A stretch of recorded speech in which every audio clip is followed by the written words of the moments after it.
Halo semuanya, kembali lagi di channel Raja Galbay ya. Nah, di video kali ini saya ingin menginformasikan bahwa salah satu marketplace di Indonesia yaitu JDID resmi tutup atau bangkrut gitu. Ya, di sini sudah banyak sekali beritanya ya. JDID bangkrut 6 jam yang lalu ya. Tutup permanen per 31 Maret ya. JDID tutup menjadi trending topik di Twitter. JDID bangkrut. Ya 1 jam yang lalu gitu, banyak sekali gitu ya. Nah, saya jadi bertanya-tanya, kenapa e-commerce atau marketplace yang menggait fintech atau pinjaman online untuk menyediakan fasilitas pay later itu pasti banyak yang goyah, ya, banyak yang goyah. Oke, contohnya Shopee, ya, yang menggait atau yang menyediakan es pinjam dan es pay later. Nah, Shopee, ya, menggait es pinjam dan es pay later itu, ya, ini Shopee PHK, ya, PHK karyawannya, ya. Banyak sekali beritanya Shopee PHK lagi, ya, Shopee PHK lagi, gitu ya. Di sini kenapa Shopee PHK besar-besaran, gitu kan ya. Apakah Shopee PHK karyawan? Ya jelas, gitu kan ya. Jadi, ya, ini contohnya Shopee yang menggait es pinjam dan es pay later, ya. Oke. Lanjutnya ada Tokopedia yang sahamnya anjlok. Ya, di sini ya. Nah, ini saham Goto. Goto itu kan Gojek Tokopedia. Kalau sekarang itu kan Gojek Tokopedia itu kan sudah gabungan gitu ya. Nah, ini sahamnya ya, saham Goto anjlok gitu ya. Saham Goto anjlok. Makin ngenes saham Goto anjlok gitu ya. Setelah saya apa namanya, analisa gitu ya, kenapa gitu ya. Saya jadi bertanya-tanya kenapa gitu ya. Banyak sekali marketplace yang menggait fintech-fintech atau pinjol-pinjol ini ya pada goyah ya, dan juga pada finalnya ini marketplace JDID bangkrut, resmi bangkrut, tutup gitu ya. Oke, nah sekarang kita mari baca dulu penyebab bangkrutnya JDID. Oke, saya sudah buka CNBC News gitu ya. Nah, JDID bangkrut, manajemen ungkap alasan tutup dan nasib pegawai gitu ya. Oke.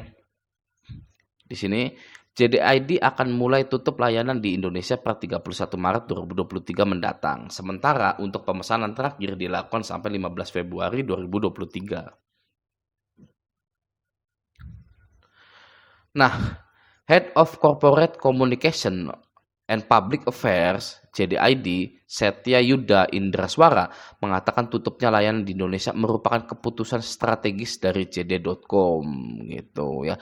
Bahasanya sangat diplomatis sekali, merupakan keputusan strategis gitu ya, karena menghemat budget gitu ya, tidak mau rugi, tidak ada untungnya mungkin gitu ya. Oke. Ini adalah keputusan strategis dari JD.com untuk berkembang di pasar internasional dengan fokus pada pembangunan jaringan rantai pasok lintas negara gitu ya, untuk berkembang di pasar internasional. Ya Indonesia juga termasuk gitu ya, kenapa ditutup gitu kan ya. Ya begitulah ya, harus optimis ya, walaupun bangkrut tapi optimis gitu, nggak apa-apa gitu ya. Saat ditanya soal nasib pegawainya setelah penutupan PHK, Setia menyatakan belum bisa berkomentar terkait hal tersebut gitu ya. Pokoknya sih intinya sih ya pengen itulah ya, pengen mengembangkan pasar gitu ya, alibinya gitu kan. Nah, gitu. Nah, sekarang bagaimana jika Anda punya hutang pay later di JDID gitu ya. Nah, JDID itu kan bekerja sama ya dengan Kredivo, Akulaku gitu ya. Tetap saja acuannya ya, hutang Anda hangus. Oke. Mari kita baca. Kalau hutang Anda itu akan hangus ya. Di sini. Di sini nih ya. Otoritas Jasa Keuangan atau OJK menyatakan penagihan yang dilakukan fintech lending atau pinjol maksimal 90 hari dan denda yang dikenakan maksimal 100% dari total pokok pinjaman gitu. Direktur Pengaturan Perizinan dan Pengawasan OJK Hendrikus Pasagi mengatakan penyelenggara peer-to-peer atau P2P lending hanya bisa menagih cicilan yang tertunggak maksimal 90 hari gitu ya. Setelahnya pinjaman tersebut tidak bisa ditagihkan lagi atau hangus ya. Ingat-ingat di sini ya.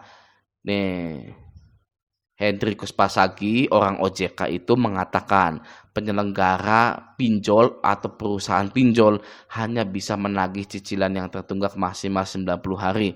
Setelahnya pinjaman tersebut tidak bisa ditagihkan lagi atau hangus gitu ya. Kalau ada yang bilang, sekali lagi sebenarnya saya udah bosan ngomong kayak gitu ya. Kalau ada yang bilang ya tetap aja Bang ditagih, yaitu urusan pinjolnya. Ya, emang ada yang peduli dengan pinjol? Tidak ada yang peduli. Ya, kalau orang seperti saya, kalau Anda galbay mau tenang ya, mau ada aturan hari ke-90, mau enggak ada, terserah. Saya akan galbaikan semua pinjol saya. Saya menata kehidupan saya kembali. Ya, dengan penghasilan sekarang. Siapa yang peduli? Ya, mau hari ke-90, mau hari ke-100, mau hari ke-1 kek, ya. Siapa yang peduli? Saya terima resikonya. Galbay ya sudah, galbay saja. Ya, tidak perlu ini ya apa aturan-aturan gitu kan, ini ya.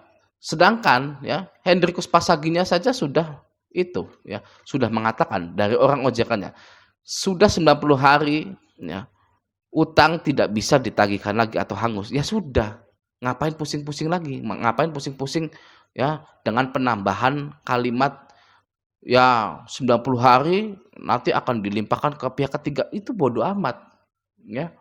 Bodoh amat saya sama pihak ketiga, pihak keempat, pihak kelima. Saya tidak peduli ya. Bahkan ya tidak ada 90 hari, tidak ada ketentuan seperti ini dari Hendrikus Pasagi. Saya tidak peduli, saya tetap galbay. Gitu loh. Ya jadi orang itu yang harus percaya diri, harus berani gitu ya. Berani di jalan kebaikan ya. Saya menggalbaikan ini ya, menggalbaikan pinjol saya untuk menata masa depan saya. Gitu. Ya kalau saya terus mainan pinjol, terus mempertahankan pinjol yang bunganya enggak masuk akal, tenornya tidak masuk akal ya, ya sudah ya. Saya akan semiskin-miskinnya orang miskin, saya akan jual harta saya hanya untuk mempertahankan pinjol. Belum lagi pinjolnya berhenti meminjamkan dana. Gitu ya sudah, akhirnya saya galbaikan saja semuanya. Gitu. Ya untuk menata kehidupan saya dengan penghasilan yang sekarang gitu ya. Saya tidak peduli mau ada hari ke-90, mau ada pihak ketiga, mau Hendrikus Pasagi ini nggak ngomong kayak gini, nggak peduli, akan saya galbaikan. Gitu ya. Harus punya ya prinsip sendiri gitu untuk menjadi pemenang. Oke.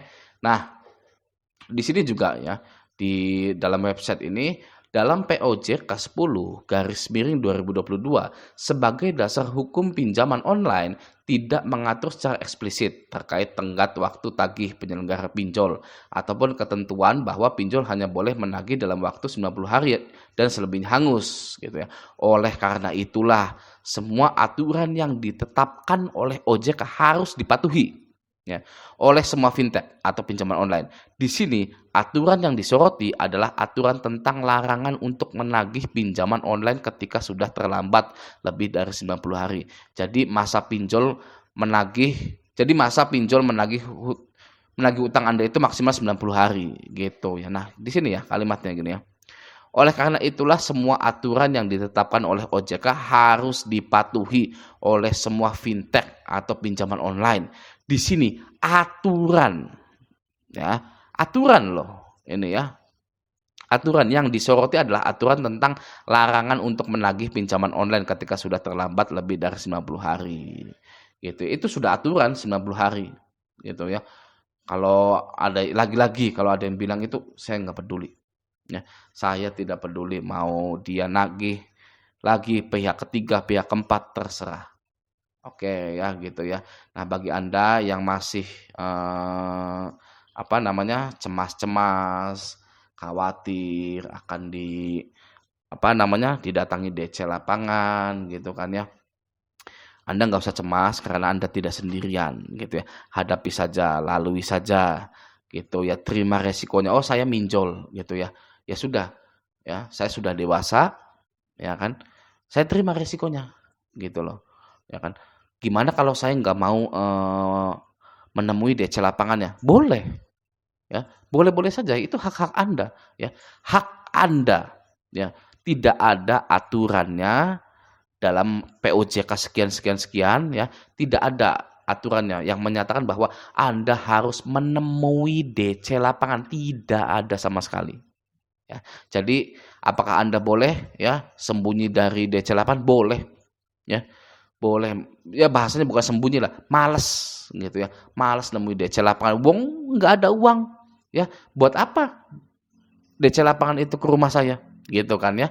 Sudah tidak ada uang, didatangi, ya terus mau apa gitu, mau ngobrol, mau ngopi gitu, mau istirahat, ya nggak usah di saya. Makanya saya males nemuinya, nggak apa-apa seperti itu, gitu. Ya harus punya prinsip sendiri gitu ya, agar menjadi pemenang, oke. Nah, sekian dulu video dari saya, semoga membantu, semoga menyemangati kalian juga, memotivasi kalian juga agar tidak semakin terpuruk gitu ya. Galbah pinjol itu biasa saja, oke. Sampai jumpa di video selanjutnya.